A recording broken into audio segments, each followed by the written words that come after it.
new school I've heard about a lot, and it's even more wonderful to welcome you, knowing that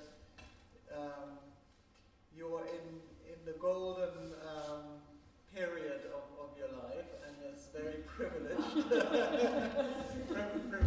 Gold meaning we'll be able to hear all the wisdom that comes from a good long life. Okay. Right. The reason why we're here is you are both refugees from Germany, Jewish refugees, and we will tonight, for once, not to dwell too much about on the experiences of home, perhaps a little bit, so that we know where it all started. But when you came to England, you each in different circumstances came across a very unique school, a school that existed only for a brief moment in time, and unfortunately closed its doors in 1948. It's opened its doors in 1926. I've looked it up in Ulm, and even before that, before it had existed, was an orphanage. So I think the cousin or the sister of yes. The school was started at about the same time as the founder and founding father of this school was called to open his first reform pedagogy school in the Waldorf cigarette factory in Stuttgart, and it was only about 100 kilometers from where your later director, head of school, started her school. But you will tell us a little bit more about that later. When Anna Essinger, who is the head of that school and who had a background in Montessori education and had studied and spent some considerable time with the Quakers in the United States, as she returned to Germany, she joined the efforts of her sister, and opened a school in the reform pedagogy framework. In 1933, she was asked as Hitler had come to power, she was asked to put a flag with the swastika, with the German swastika, in front of the school building. And she decided then, at that particular moment, that was not going to be.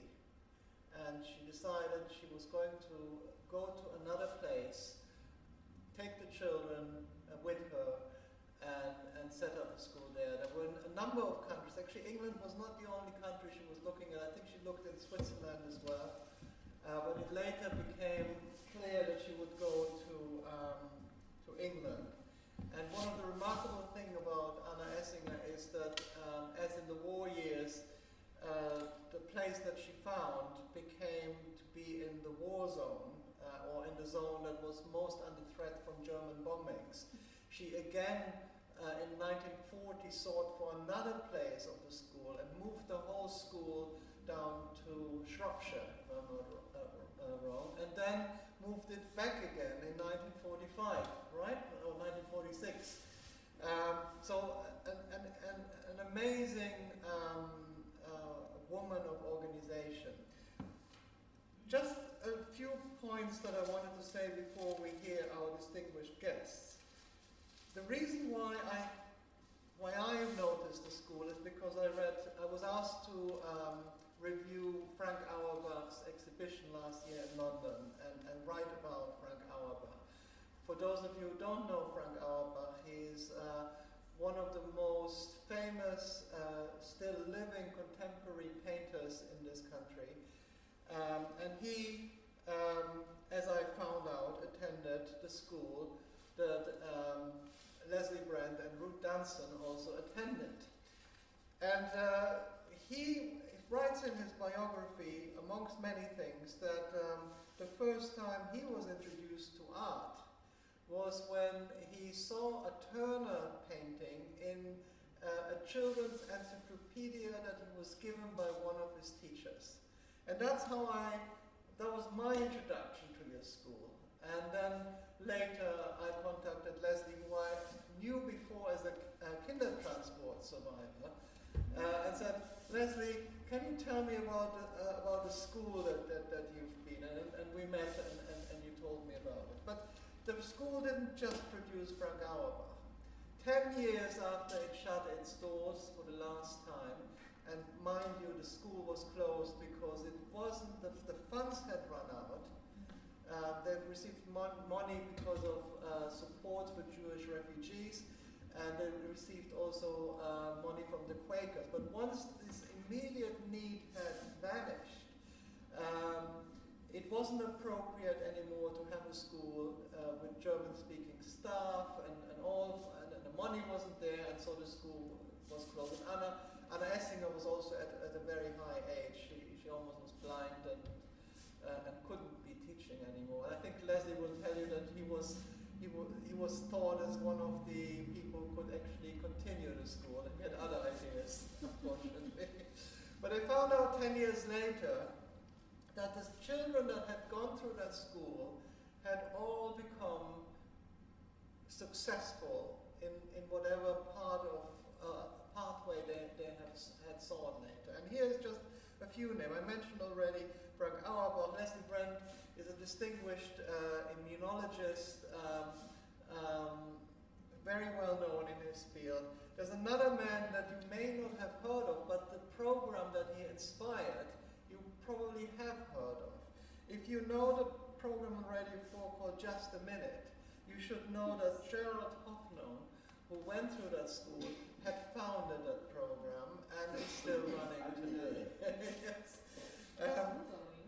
The other people you might know or might not know, I just go through the list briefly. Frank George, who's a Fulbright scholar and scientist. Frank Marcus, who is a filmmaker who've written, not a filmmaker, a playwright, who's written The Killing of Sister George. Peter Marley, filmmaker.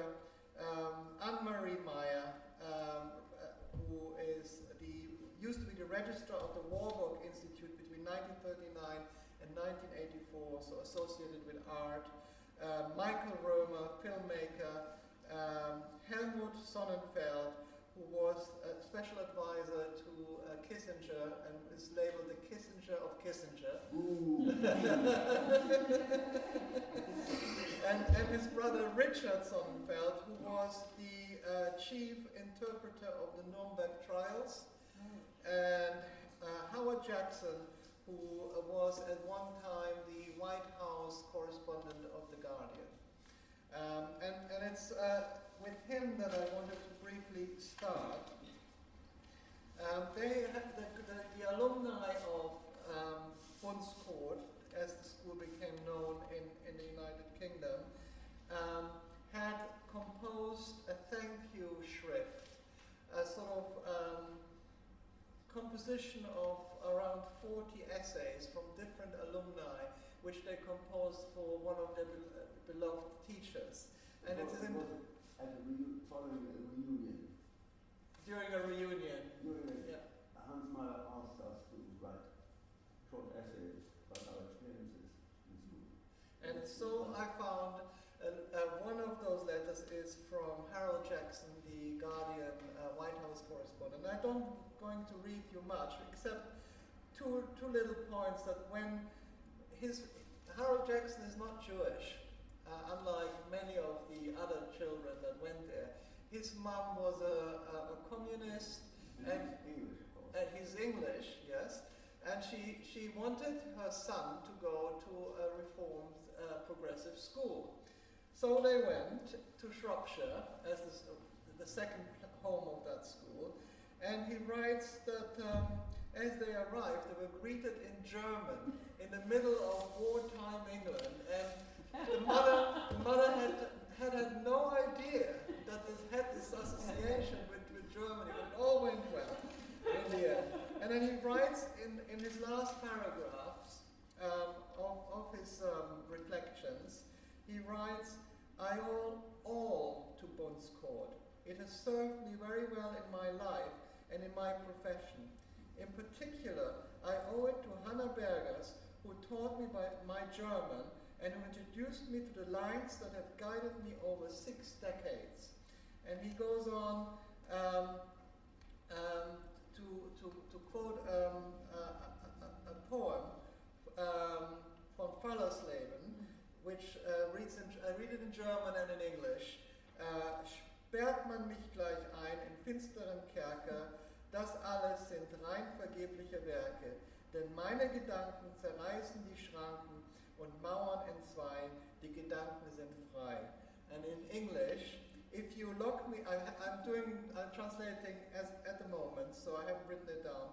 If you lock me in a dark cellar, that is a lost cause, because my thoughts will tear apart all frontiers and all walls, because the thoughts are free.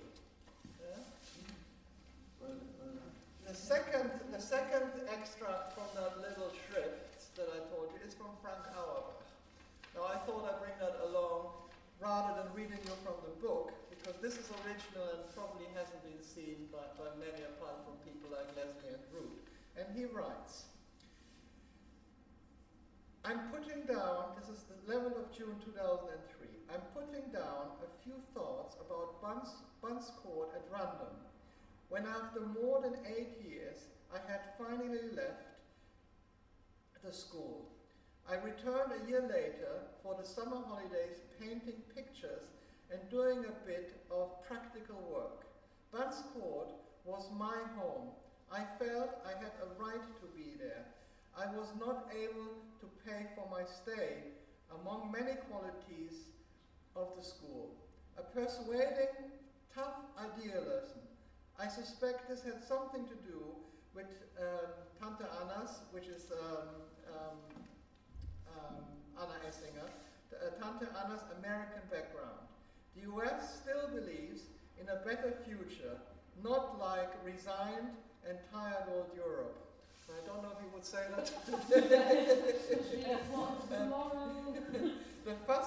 the fascinating mix of people, talented and children and teachers from many backgrounds and widely varied cultures, all mucking in together.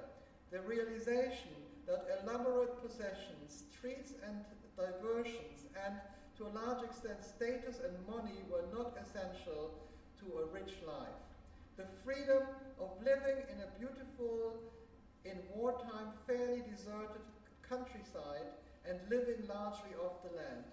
I'm also grateful for the fact that books, drama, sport, and music were available without fuss, and that there were girls and boys. I think I should have hated a boys-only school.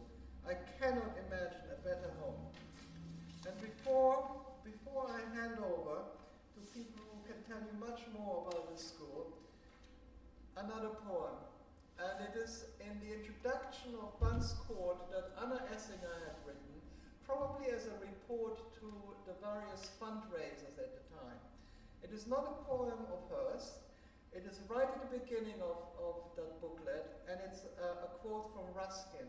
And I read it to you because it probably sums up the way she saw the education of her children.